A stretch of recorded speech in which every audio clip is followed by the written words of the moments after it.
So now the nut is torqued to manufacturer's specifications,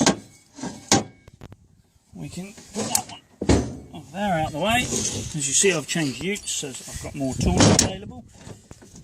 Now we have to start changing the universal joint. Pull the circlip out. Throw that away because you get new ones with the new universal joints. Sometimes you have to just flip them out.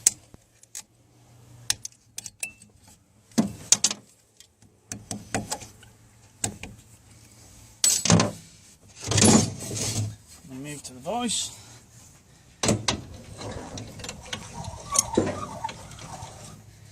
Taking them apart, you don't have to be quite as fussy.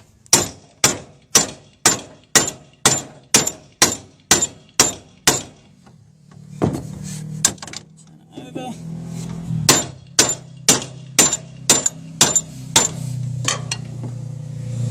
So the cups just fall out. I might be able to show you on this one.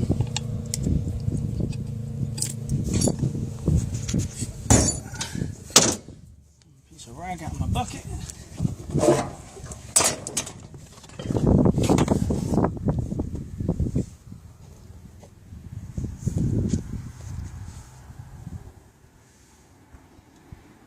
This side hasn't got any discolouring on it.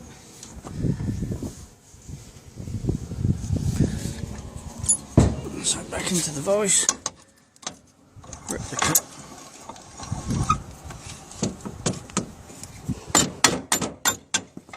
That worked. Plan B. More tools.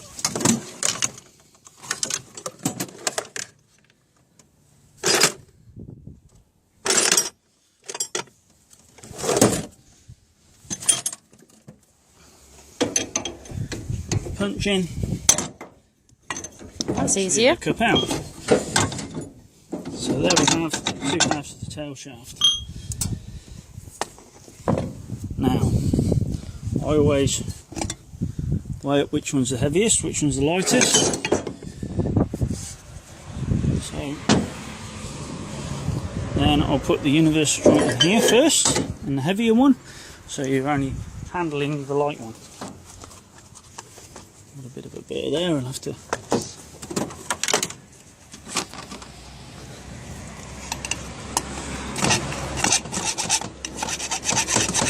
Why'd you do that? Just to remove the burr so it's all nice and smooth. Just where the yoke hits the.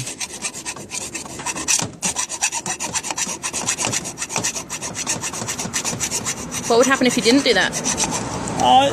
It wouldn't have any effect, it's just good practice.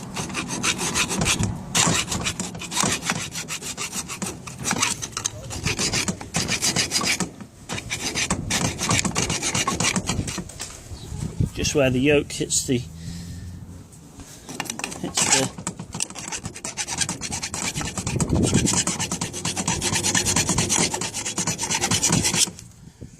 so just take those two burrs off. Now we have a fresh new uni, complete with 4 fresh new circlets. This one's actually greasable. There's the new bearings.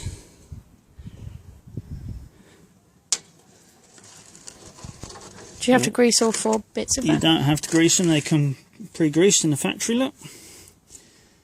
You've just got to make sure that the little rollers don't fall over. Otherwise that can cause you a lot of dramas. So you leave those in the box? And remove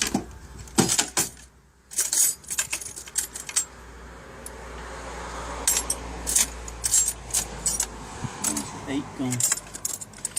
9, 7. Little spanners always seem to find a way to the bottom of the toolbox.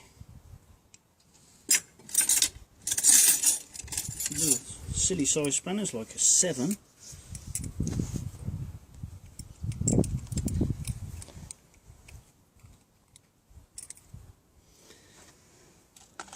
Remove the What's that? Remove the grease nipple and then it allows you to actually get it in with ease. Right. So then we take a... So where do you put the grease nipple back?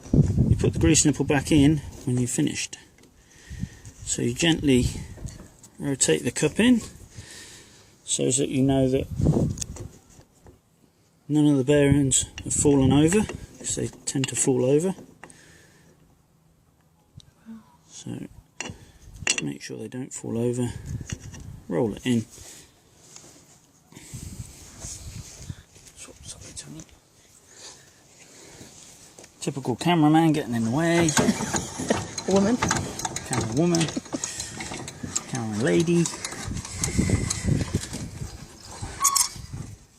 And we can't just bash these in. We actually need to press them in with a vice or a press.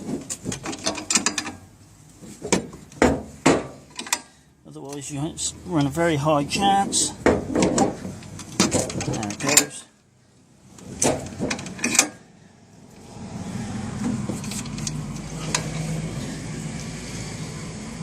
Damaging the bearing. Of the needles falling over. Right. Then I just socket. That fits neatly through the hole.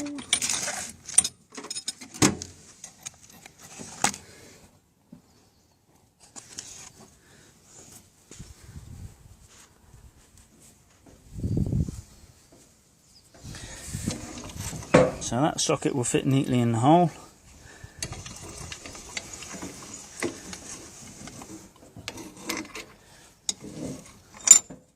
And it's not going to fit in my vice.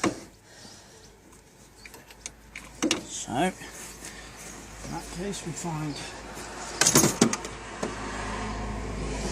I was going to use a nut or some washers.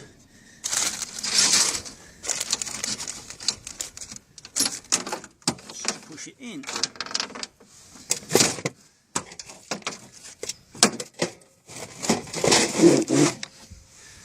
As you see in this ute I have much more available.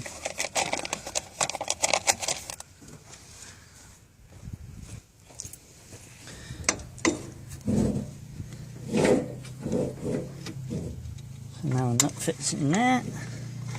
That's where you need about 6 hands. So that just stops it pushing back out. That will then allow you to push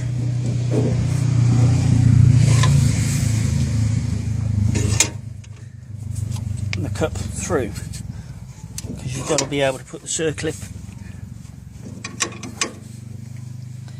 into the circlip groove.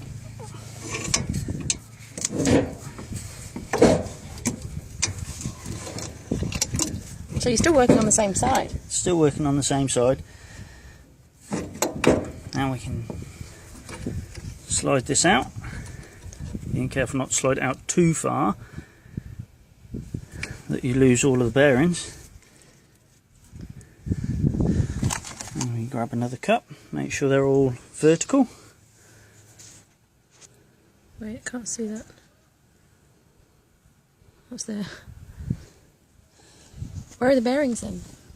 These are the bearings that we're putting in now. Those little needles are the actual bearings. And then we do the same, just ensuring that all the time we can rotate.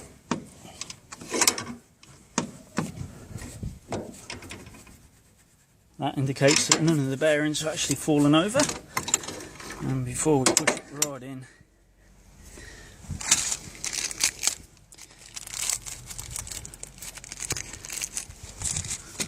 pass on those circlip pliers.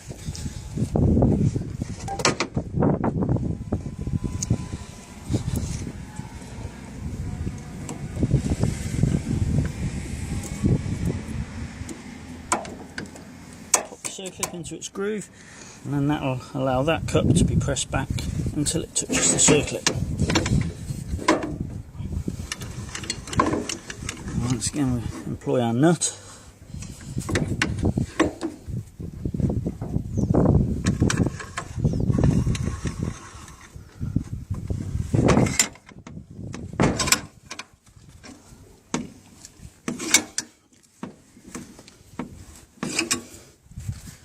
getting tighter now, because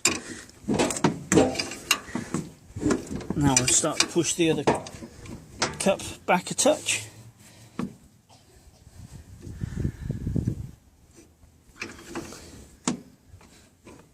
Should it be able to spin round?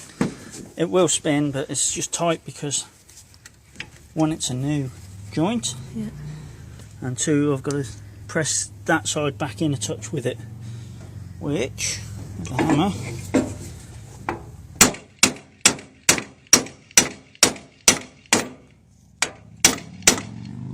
give it a tap. We can give it a tap with a hammer because we know all the rollers are in.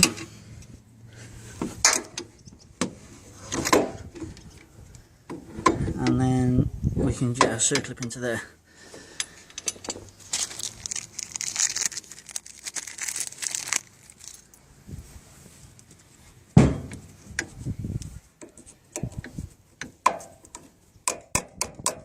Circlip pops into its groove. So that's one half of the universal joint fitted. It still turns, it's just a little tight, which is common. Afterwards, once both halves of the tail shaft are assembled, tap each one with a hammer or resting it, and that'll slacken everything off and settle everything in. So now we have the fun part, trying to do exactly the same, but with another piece of tail shaft attached,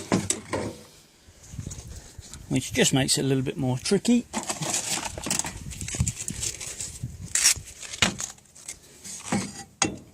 This one's been disassembled for a week, so a little bit of surface rust in there.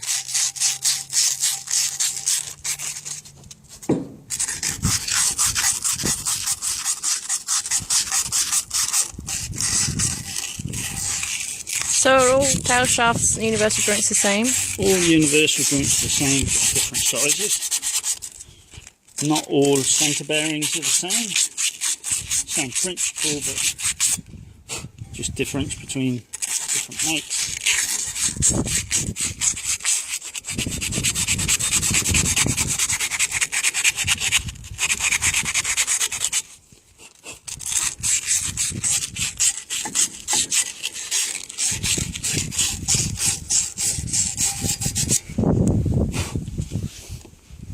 There's a couple of tiny burrs in there. Just take out with the foil again.